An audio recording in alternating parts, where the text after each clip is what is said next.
My name is Brad Crisp. The company I founded is called GlobalMojo Incorporated. It is a social enterprise. It's a social enterprise that exists in the web space. We donate between 25 to 50% of our gross revenue to nonprofits and schools that are supported by our user base.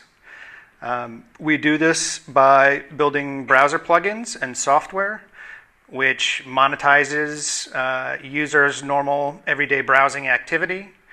When they shop, search, or purchase travel, we receive affiliate commissions from any of our 1,200 merchant partners, and then we pass on 50%, 25 to 50% of those affiliate payments to the nonprofits and schools supported by our user base.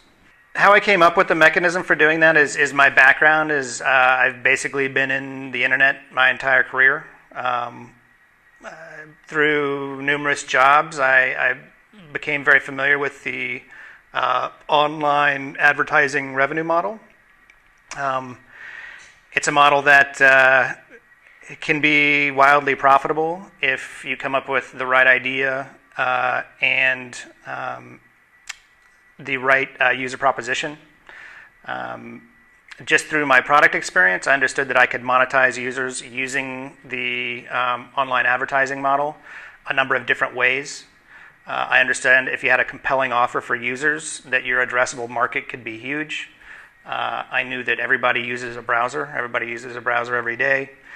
So being on that user's browser is the best place you can be online, better than a website, better than anything, because you're with that user everywhere they go across the entire internet. So very simply, how we can give away such a large percentage of our revenue is because our user base is so scalable. A lot of our technology works across the entire addressable browser market. And the revenue model is very scalable. So that's kind of how it came together.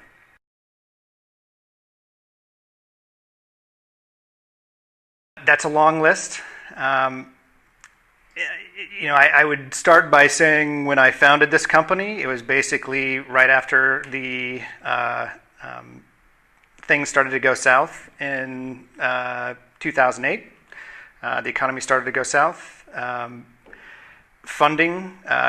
Prior to starting GlobalMojo, I was doing some work with a venture capital firm here in the Bay Area. I incubated this concept out of that venture capital firm. But very soon after I got rolling, funding became a very hard thing to come by for anybody. Whereas back in the heyday, 1 in 20 or 30 companies that had a concept were able to get funded, assuming they checked all the right boxes, to when things really went south and people were reluctant to fund any new companies. It was 1 in 500 companies getting funded. And I had to do a lot of kicking and scraping, a lot of networking, a lot of getting out there and talking to people in order to get the funding. That was by far the biggest hurdle that I overcame.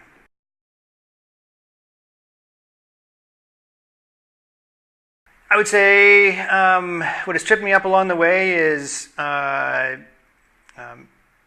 inexperience in areas that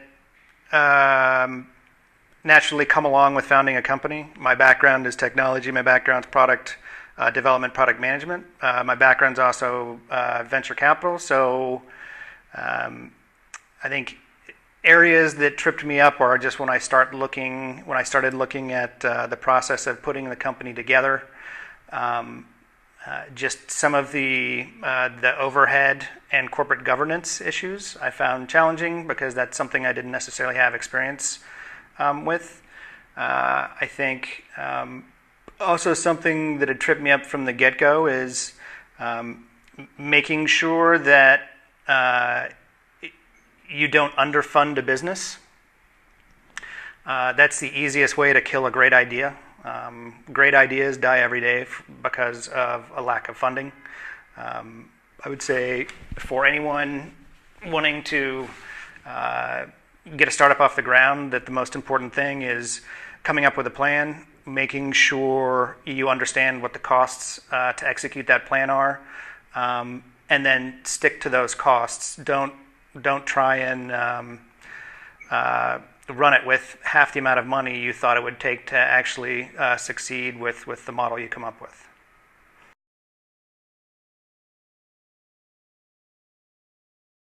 The resources that I found to be most useful are twofold.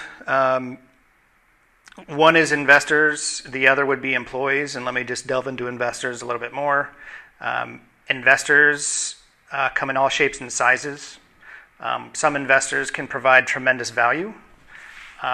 Some investors can actually be a drain on your resources and time, dependent upon their style of interaction with the management of a company they invest in. So through good and bad, I've learned to be able to align myself with investors that have common management philosophies to myself.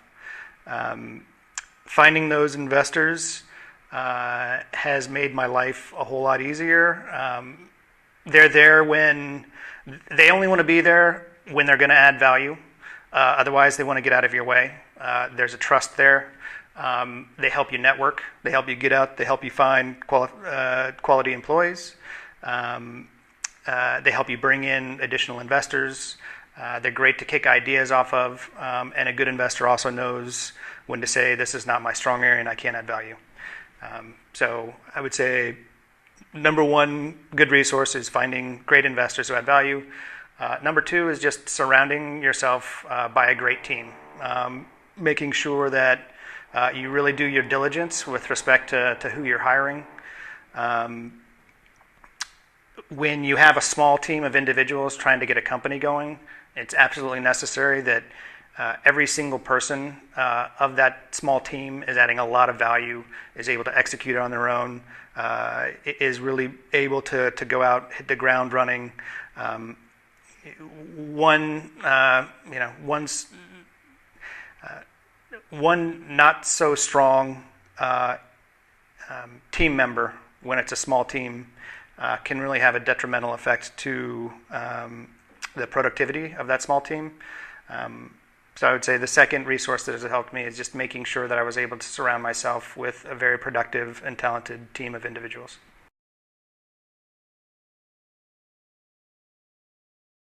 More than an abyss, I would call it a ramp. I think GlobalMojo is poised for our growth phase. We have recently changed our model a little bit, so now we're going to be compatible on all browsers. The technology is just about there. We have signed a bunch of significant size distribution relationships. We are also talking to some different celebrities about celebrity endorsement. So I would say, more than being on the edge of abyss, I would say I think we're more on the edge of a ramp, a growth ramp, that I think should be kicking off in the next couple months. In fact, it definitely will be kicking off in the next couple months.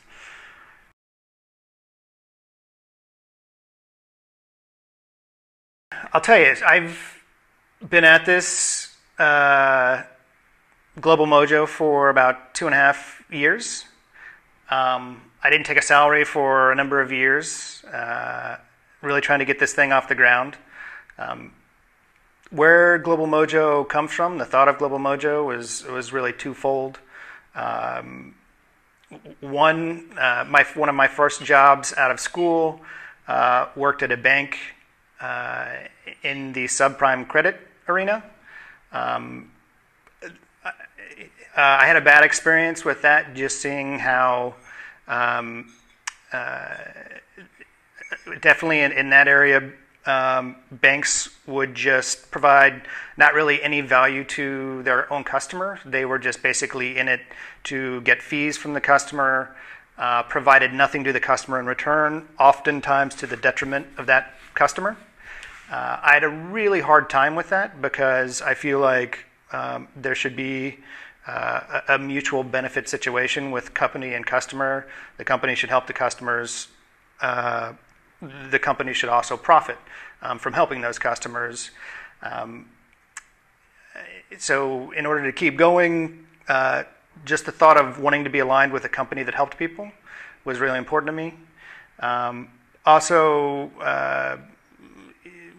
went through a situation with a good friend of mine, a struggle with cancer, which she ultimately lost, in addition to some family and friends contracting certain diseases, seeing the lack of funding there, watching my one particular friend with cancer struggle with medical bills.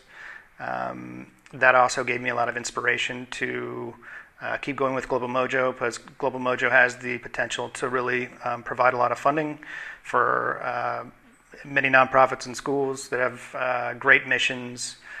They just need funding to execute. And we basically provide a free online fundraising source and ongoing revenue stream for nonprofits and schools. But I would say just those personal things are what keep me going with, keep me motivated and excited to make GlobalMojo a success.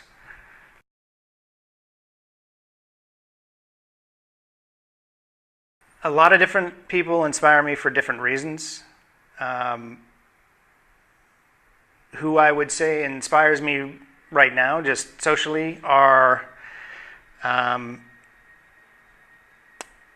people who are doing things for the right reasons, people who are in things for the right reasons. In terms of one inspirational character, I guess I would talk about some other CEOs.